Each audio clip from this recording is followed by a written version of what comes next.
Welcome to Disrupt Education. I've got Cameron here from Praxis. Cameron, how are you doing, man? Doing great, Peter. I'm excited to chat today. Yeah, awesome. So people are reading the notes of the podcast or the YouTube channel, but can you tell us a little bit about who you are? My name is Cameron Sorsby. I'm the CEO of Praxis, which is a one-year college alternative program. We help ambitious young people discover career interests, build valuable skills, and launch their own careers, and help them land like awesome first jobs out of school. I can't wait to get into that conversation, digging deeper into all the different things that you do. But before we jump into that, people do things kind of along their own learning paths and they figure things out. So that's my next question. What type of student was Cameron? What type of school did you go to? What type of student were you? And then how does that kind of come into play with how you're helping people now? It's very strongly connected to what I do now, of course. But I really have grown to appreciate like my story as a student growing up, because I think it's not a message that enough like young people really hear. So I went to a mix of private and public schools, K through 12. The constant theme of my school career, K through 12, is like, I was the kid who, like, my parents and, other adults around me were always telling me like, hey, you're really smart, but you just don't apply yourself enough in school. I was the lazy smart kid in terms of, approaching class and everything. Growing up, I was really a competitive athlete. I played soccer, was like my major sport. And I loved to learn like on my own. I loved to read. I remember being into like politics and talk radio. And like, I was watching like late night news at like really young ages, probably messed with my head at this point, and wouldn't advise getting into politics at a young age, especially in today's world. But I was always like intellectually engaged, and that just never really translated to the school environment. Like every semester, every school year, I'd have one or two, classes that were just like naturally interesting to me, and I could easily get into those. Usually those were like history and, English and arts. I was much more on that side of things than like math and science. But yeah, I was like I always did just enough to keep like my parents off my back. But I could never truly get like self-motivated to become that like academic high achiever. Yeah. And I think, it actually like, growing up, that brought a lot of tension into like my relationship with my parents, and different things like that. But looking back on it, there's actually been a lot of like, in hindsight, like a lot of valuable insights into like, oh, the way I was in school, I actually don't regret being that way. And I can also see the connections between like how I am as a, business owner, entrepreneur, professional now and stuff. But I have that typical, like, little bit of a slacker, underachiever when it comes to grades and everything, but, always did what I had to do at the end of the day to get by and impress and everything. As a high school educator, I call that working smarter, not harder. But yeah, I get it. Right. And kind of digging into that, especially post-pandemic, when all these things like people, it revealed a lot, right? So, one of the things as educators are quote unquote burning out and stuff is they're seeing this different student. I would fair to say they're seeing students that are more like you were. Right. Yep. They call them apathetic and they don't really try and different things like that. But there's so many tools and it's so easy now, right? Like where, students can move forward and they're questioning a lot more, right? Just as an educator in high school, what I see a lot is a lot of the students are, hey, is this ROI on college really worth it? They saw their parents, you get a lot of the millennial generation with the parents who came out with ginormous debt. It's in front of people. You have inflation happening now. And what is the ROI? A lot more kids are questioning that. You're fixing that. You're giving a pathway to students who want to grow and to do some different things. How did that connection? Well, first off, you can talk a little bit about what Praxis is, but also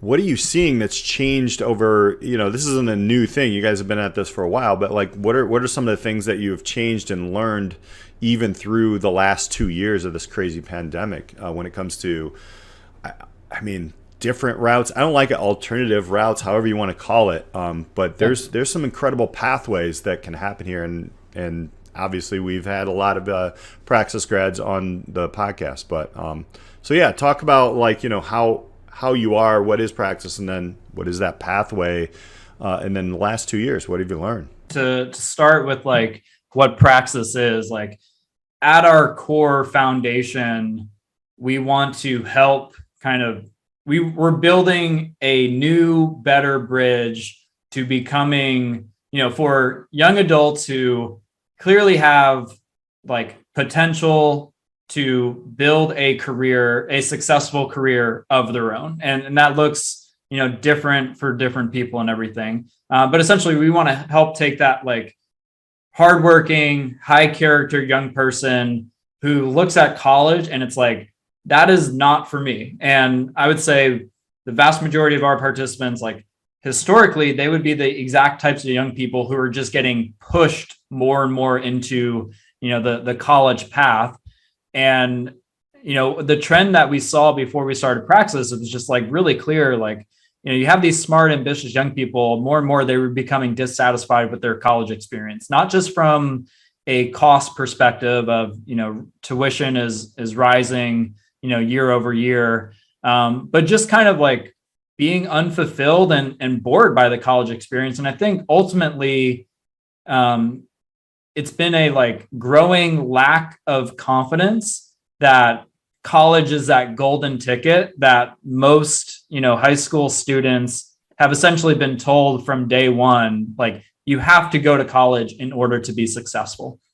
So and at the same time, we also saw on the other side of the market, entrepreneurs, businesses, like there's a big talent gap too, especially with entry level positions. Like the college degree was becoming a weaker and weaker signal that somebody with that degree is going to be able to come in and create value for my business.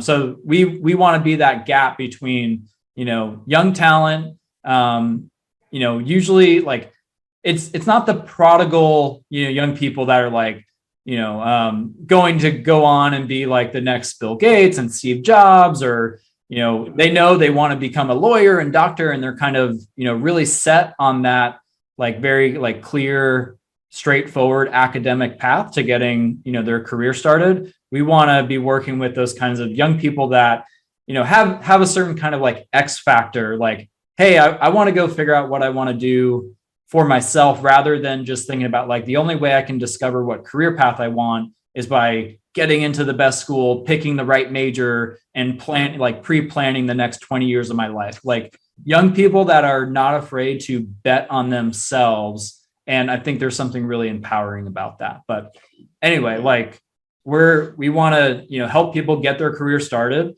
And I think a lot of it comes down to like two things. One is just, as a young person, like helping them gain context into what the career landscape is, like what opportunities are out there that you can jump into with a little bit of training, a little bit of, knowledge under your belt. Like you can go get really awesome opportunities for yourself.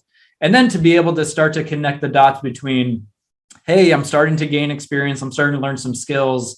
That is helping me figure out what I could see myself doing, 5 years down the road, 10 years down the road. And I think that's the coolest thing about what we do is like, you see participants coming in the program, you can kind of see they have that like secret sauce, special ingredient, like, hey, they're going to come in and work hard and keep just learning and growing day by day. And then you see them have these like aha moments throughout the program experience where things start to click for them. And I think a lot of that just comes down to like, we focus on, gaining and learning through real world experience as much as possible, rather than kind of treating your own education through school as something separate from gaining experience in your career.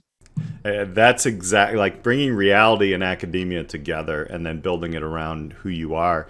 There is a process to this, and not all applicants get in. And one of the questions that I wanted to ask is, well, number one, what is that process? And number two, high school is driven. Traditional public education here in the States is driven by college acceptance, right? Like it really is. Like we need the scores and we need this. So that process, but how do we better prepare our students for that and possibly change what we actually rank schools on or anything like that? I mean, what are your opinions on that? So we'll go through the process first. I like to ask questions in two today. I don't know. I'm asking questions in two, but yeah, what is the process to get it? You have to get accepted to the program. Right. You can't just, walk off the street and say, I'm going to try this because, you have really amazing people. Like I said, we've interviewed some, and I'll tag them in the notes here. And then let's dish it out on secondary education. See what we can do better.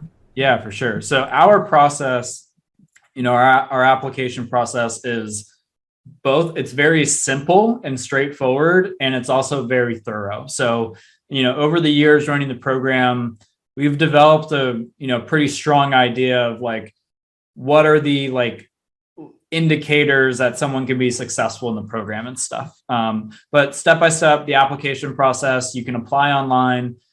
We ask you like 2 or 3 essay-based questions about yourself, why you want to do something like Praxis. What we look for in that question is like someone who wants to be intentional with their educational, journey and stuff. So like most young people just go to college because everyone around them tells them that's what you have to do. It's for them, it's a natural, extension of what high school is. It's just like, okay, I have to do this thing in order to get my real life started. We want people that are like, hey, I'm able to stop and pause for a second and think more intentionally about how do I want to approach getting my adult life and career started. Mm-hmm. And that shows you've done your research and homework on the program. And then we're asking you about your work experience and, any kind of things that stick out. And then after that, if you get moved on and invited, you have 2 rounds of interviews with 2 different team members on the team. And really we want to just get to know who you are as a person. There's no exact criteria that it's like you have to have these exact specific 5 things in order to get accepted in the program. But in general, we look for, it's a combination of character, work ethic, mindset, and talent. And so we love to work with young people who, have actually sought out, gotten some work experience under their belt, in high school. That could be someone who, did summer, was a summer camp counselor every summer through high school and stuff. And you can tell they weren't just doing the bare minimum in the job. They really enjoyed and valued gaining work experience. We love to see, people who, started a small side business. That could be, hey, in middle school, early high school, you were, you figured out how to make some side money, shoveling driveways, during snow season, or, doing, cutting grass, mowing, lawn care, all that kind of stuff, or something, started selling something online, whatever it may be. In general, it's we want to see evidence that you have a track record of being proactive. Mm-hmm. And, again, contrast that with the typical school environment that usually encourages a more passive mindset. You show up to class, you're able to do what you're told and, receive good letter grades and everything. Whether you're a great student or not, when it comes to school, we just want to see that ability to kind of take initiative and take action on your own. We call it forward tilt in the program and everything. I like that because, as an educator in high school, I think, one of the things is we're trying to do is trying to figure out how to validate that student's knowledge. And yeah, it doesn't always click, right? Like, yeah, I went through high school, if I could go back into my own, and I didn't really like know anything. I mean, I learned Yeah. black and white photography and speech and drama actually were two of my favorite courses, but outside of it, I mean, I learned, but it was just like checking the box. And we know, right? I mean, what are your thoughts on how we can change some things, at least to get people prepared for a program like yours? Yeah. Or can you? I mean, in school, one of the things that I'll struggle with is the kids are so at that level used to, I mean, they're 9, 10, 11 years into a system that teaches them to check the box. Right. Yeah, what are your thoughts on, how do we look at this differently? Yeah, I mean, really, I think there's a lot you can do at the like individual level. I try not to try to fix, the entire institution and system when it comes to this stuff. It's such a behemoth, Quite a but task. yeah, but I mean, it has been really encouraging over the past few years. Like there are more and more options popping up, and I think it is pushing people to just like question, like, why do we do the thing, why do we approach things this way in terms of like the traditional school system? But I think at the individual level, it's like really simple. Like find one thing at any given time, that you can kind of put some personal like effort and attention into. Like, when I was in high school, I was very similar. Like I was just kind of going through what I was supposed to go through in terms of classes and everything.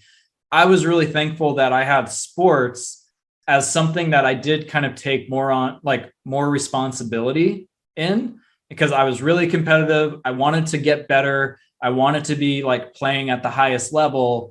And even though like at the time that had zero connections to like what I would end up doing professionally, or even just like figuring out how I would even get my like career in life started, it was kind of those soft skills that I learned from like, all right, it's not my parents that are responsible for making sure I show up to practice on time and I have my game schedule and like I'm doing the extra training in between, practices and games to get better. Like that's the kind of thing where it's like, I felt a sense of responsibility and like self-ownership over like my athletic career. And I think for anybody, like find the one thing that you actually care about to put in effort to get better at.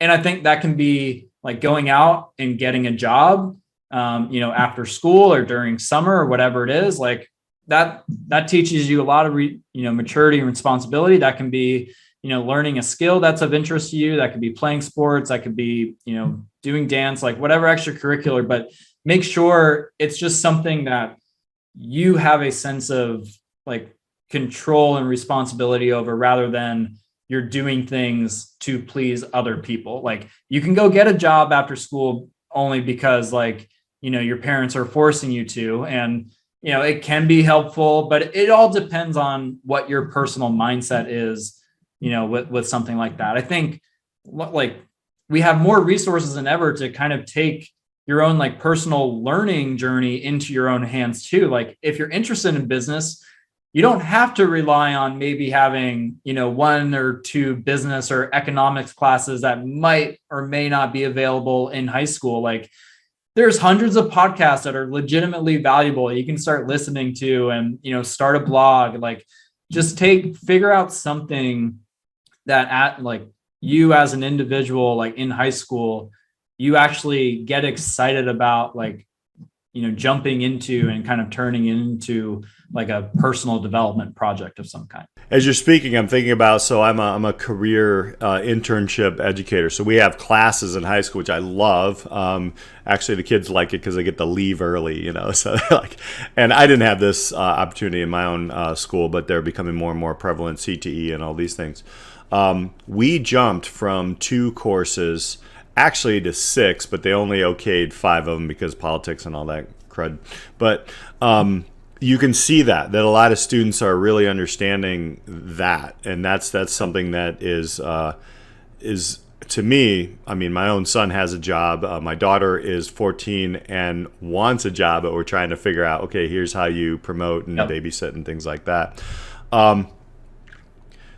Well, let's go into then the final kind of question is, so if you had somebody who is thinking about Praxis, like I want to go into this, right?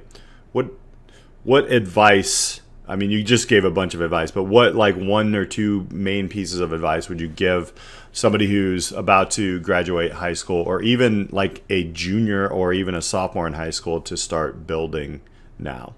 I think the biggest thing is a mindset shift to, you're no longer playing the school education game, and you're playing the game of, what can I do now to like get prepared to start building my life?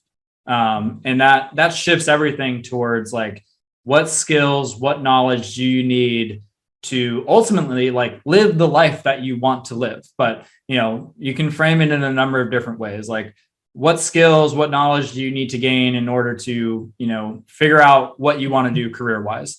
What do you need to gain now in order to, feel confident, like you can take on those like big personal responsibilities of, financial independence, paying rent, getting a job, all that kind of thing. Like, but I think the biggest thing is like, shift your mindset towards don't try to answer the question of what makes me a successful student. Try to start answering those questions of, how can I prepare myself to be successful in creating the life that I want for myself? I think that's the biggest thing. And I think all of the different answers can kind of, flow from that. But tangibly, like I would say, like if you're a junior or senior in high school and you don't have any work experience yet, go get a job.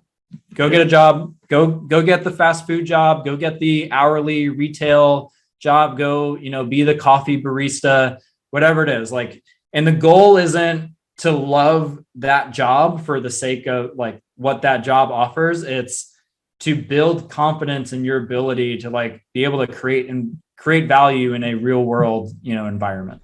So we have a lot of parents and a lot of administration and educators who listen to the podcast as well. Early on, and I'm talking years ago, when I had the conversation with Isaac and he was building Praxis, I would bring it up to schools, and they were like, well, is this like a legit place, right? Like the question. Yeah. And so how do you let them know, like, look, man, this is not like, hey, Cameron's going to take, X amount of money and then, thanks. Yeah. This is like, now we're going to esports and have fun and do nothing. Like, how do you let them know, look, this is a legitimate, I mean, we've looked at this with our own son. How do you let people know this is a legitimate piece? What are some stories that you have? Yeah, I mean, the biggest thing is that we've just built the credibility through results over time. The program has gone from doing under 20 participants in our very first year in 2014 to, we consistently do over 100 participants a year, and we're growing very consistently now. And the outcomes have been consistent for the participants coming through the program. So we have, 18, 19-year-olds who have come through Praxis, and they've not just, they've landed jobs and started careers that recent college grads are trying to, get started for themselves. And it's certainly like what I tell parents, that, they're looking at alternatives to college for their, sons and daughters. And, of course there's like natural skepticism to anything that's like newer and unknown. But the biggest thing is like, proof is in the pudding. Like we have over 500 graduates at this point. And it's not like, I never would want somebody thinking like, oh, like Praxis is going to do all this work for you, or sell them like, hey, this is easy and whatnot. Like it's because of the work that our participants put into the program experience. And our job is to provide the right, kinds of resources, mentors, and job opportunities for them to get started. So that's the biggest thing, is just, hey, we've been around for, over 8 years now. We have very high customer satisfaction. We have very high outcomes. And I think it's much easier now to like take the leap into trying something different. But I would never, like, the biggest thing is what we focus on is like, how can you get your career started and how can you build a long-term sustainable career? That's the same problem you're going to have to solve whether or not you go to college, whether or not you have a degree. You need career building skills. You want to access, experienced, successful professionals as mentors and advisors. You want to access, certain quality of companies for your first job opportunities. And that's what we provide. I've never honestly, and I'm not just saying this because the CEO of Praxis is here, but like I've never heard actually anybody who's graduated from it complain or say anything bad, to be honest. As a matter of fact, a few of them have pivoted very easily, by the way, between different entities because they know their skill sets, they know what they bring. It's really interesting. It's an amazing program. I want to end the podcast on, so when can people sign up or try to get through an interviewing process, and how can they connect with you and the organization? Yeah, so we have a rolling application process where we're starting and launching new cohorts throughout the entire year. So there's like 10 cohorts available every year. They usually fill up about 3 to 4 months in advance. So if you're, interested in kind of fall cohorts, now would be the time to apply. And we're, accepting applicants for early 2023 cohorts now. And then in terms of how to get in touch with us, start at the website. It's discoverpraxis.com. There you can download our program guide. You can check out like different alumni case studies and stories, kind of get all the basic information and schedule a call with an admissions advisor just to learn more about the program and see if it's a fit or not. Great stuff. An amazing pathway that you all have built. I've seen it since about 2016, 2017. So a few years in after that first 20 cohort. Cameron, thanks so much for sharing not only yourself and your learning journey, but the offerings of Discover Praxis and the amazing things that it is actually doing for people. So thanks for chatting with us today. You bet, Peter. Enjoyed it. All right. Thank you all for listening. We'll catch you next time on the Disrupt Education Podcast.